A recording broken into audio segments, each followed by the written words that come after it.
MBC 문화방송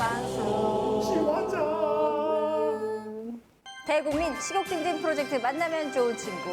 여러분, 드디어 지혜와 성숙을 상징하는 을사년 2025년 새해가 밝았습니다.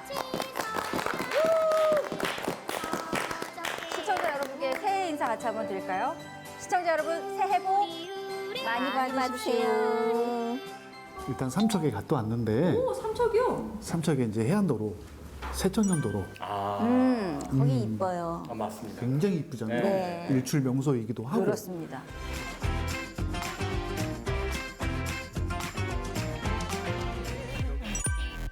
오, 반찬도 많이 나오네요. 네. 기본 차를 한번 보세요. 몇 가지예요? 우와, 감사합니다. 세상에 그냥 봐도 김치미 너무너무 막 입안 가득이에요. 네. 네. 그냥 요 자체만으로도 한번 먹어보고 싶거든요. 간이 잘 돼 있을 것 같아요. 맞아요. 엄마, 맞아요. 간이 예술일 것 같아요. 아니, 미역국도 같이 드셨어요? 살짝 비벼서. 우와. 너무 고소하고요. 아니, 밥 색깔만 봐도 이 구수하고 맛있어 보여. 네, 아주 안 부드러운 맛있을 수가 홍합이 없어요. 잘근잘근 이렇게 살이 입에 싹 이렇게 씹히면서 싹 목 넘김이 넘어갈 때 너무 부드럽고 향도 진하고 굉장히 맛있어요.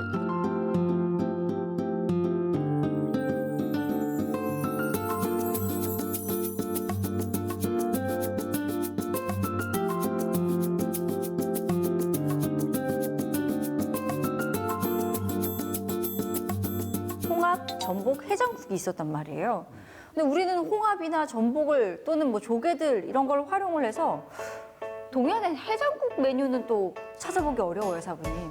조개탕이라고 하는 그런 해장국 국물 음식이 크게 발달하지 않았다가 조금 전에 말씀드렸던 15년 전에 속초에서부터 이제 조개를 넣은 해물탕이 음식들이 이제 유행하기 시작했던 거예요. 해산물로 만든 요리가 이제 탕이 별로 없다는 걸 이제 알게 됐었는데, 그게 15년 전부터 속초에서 유행을 타면서 이 그 해조류 이런 탕에 대해서도 지금도 많이 먹고 있다는 그 점을 알게 되어서 좋았던 것 같습니다. 이게 지금 조개 칼국수를 시켰는데 여기 보니까 섭은 아니고 홍합 들어가 있고요. 그 다음에 제복하고 비슷한 바지락 들어가 있고, 그 다음에 물총조개라고 하는 동죽 요 세 가지가 들어갔는데, 야, 이 정도 조개만 들어가도 칼국수 조합으로는 진짜 이만한 게 없잖아요. 그렇죠. 엄청 쉬운 거지. 세 개가 다 분리된 거죠? 아우.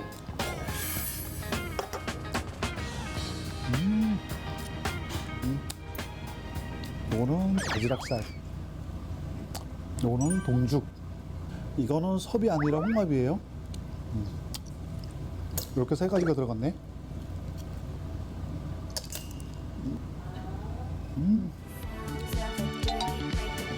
면이 아주 탱글탱글하게 윤기가 나요.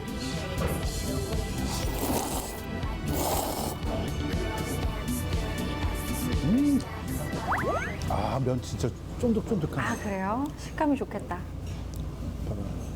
면의 식감이 굉장히 보들보들하면서도 매끌매끌한 느낌이 있잖아요. 면이 굉장히 매력이 있었어요. 면발에 조개 국물이 배어가지고 김치를 곁들이지 않아도 좋아요. 아쉬운 점은 삼척이 사실은 이렇게 해안도로라는 건 참 사실은 누구나 알고 있거든요.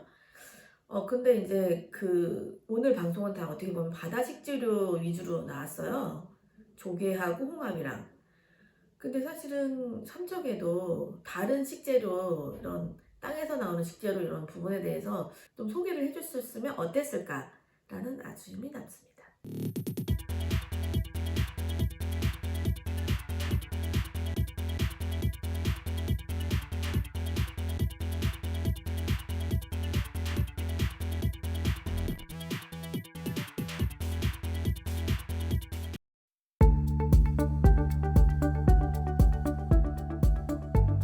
시청자 여러분 안녕하십니까?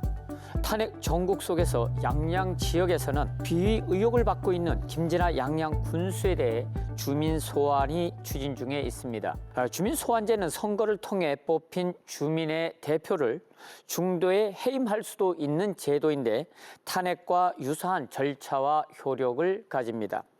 주민 투표가 발의되면 군수의 직무는 즉시 정지되고 만약 이번 주민 소환이 성공하면 지방자치단체장으로서는 직무가 정지되는 사상 첫 사례가 될 수도 있습니다. 그래서 주민투표를 거쳐 실제 소환이 이루어지기까지는 넘어야 할 산이 많은 것 같습니다. 오늘 시사반장에서는 양양 군수 주민 소환을 둘러싼 과제와 전망에 대해 이야기를 나눠보도록 하겠습니다. 오늘 함께 하실 분들을 소개해 드리겠습니다. 먼저 양양군의 박봉준 의원 나와주셨습니다. 네, 안녕하세요. 안녕하십니까. 네. 그리고 2012년 도내 최초로 주민 소환을 추진했던 삼척시의회 이광우 의원 나오셨습니다. 안녕하세요. 반갑습니다. 네, 반갑습니다. 마지막으로 강릉 원주대 자치행정학과 이경영 교수 나와주셨습니다. 예, 안녕하세요. 네. 박봉균 의원, 예. 현재까지 나온 김진아 군수 의혹은 어떤 것들이 있습니까? 네, 여러 가지 의혹이 있는데요. 네. 여성 민원인을 성폭행했다는 성범죄 의혹, 그리고 안마의자와 현금을 받았다는 뇌물수수 의혹, 그리고 승진한 사무관으로부터 현금과 과도한 선물을 받았다는 인사비리 의혹이 있는데요. 문제는 이게 전부가 아니라는 겁니다. 지금 새로운 의혹들이 계속 제보되고 있는 상황이고요.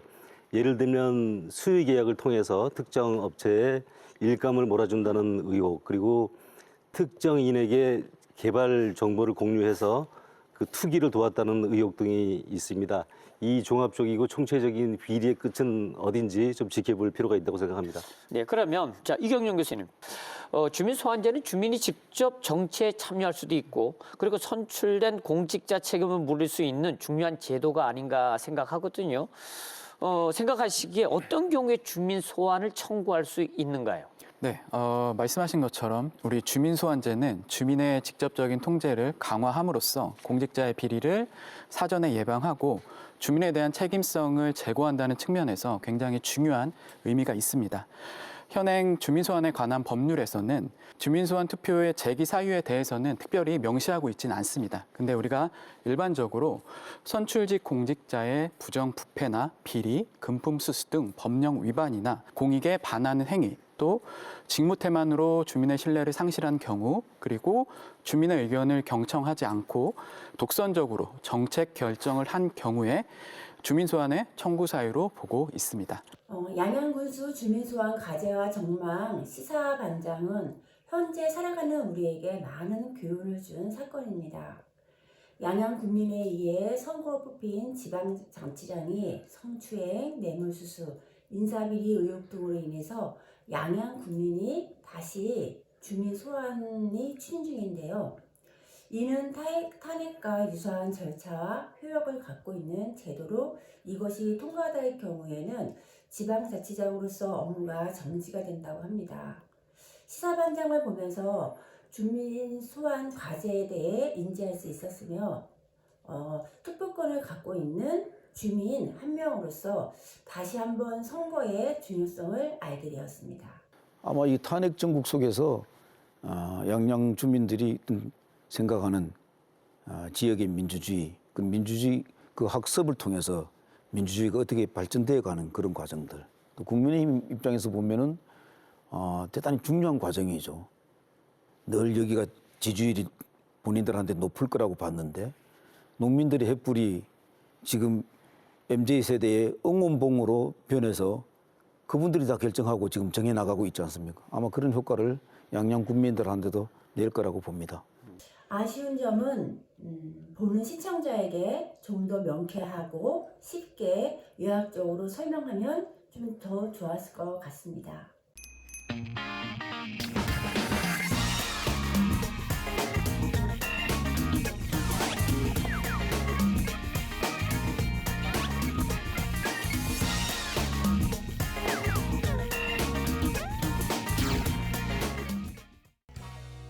2025년 1월 1일 드디어 고대하던 동해선이 개통했습니다. 강릉에서 부산까지 동해안을 따라 열린 기찻길, 동해 중부선의 중심 삼청역으로 가봅니다.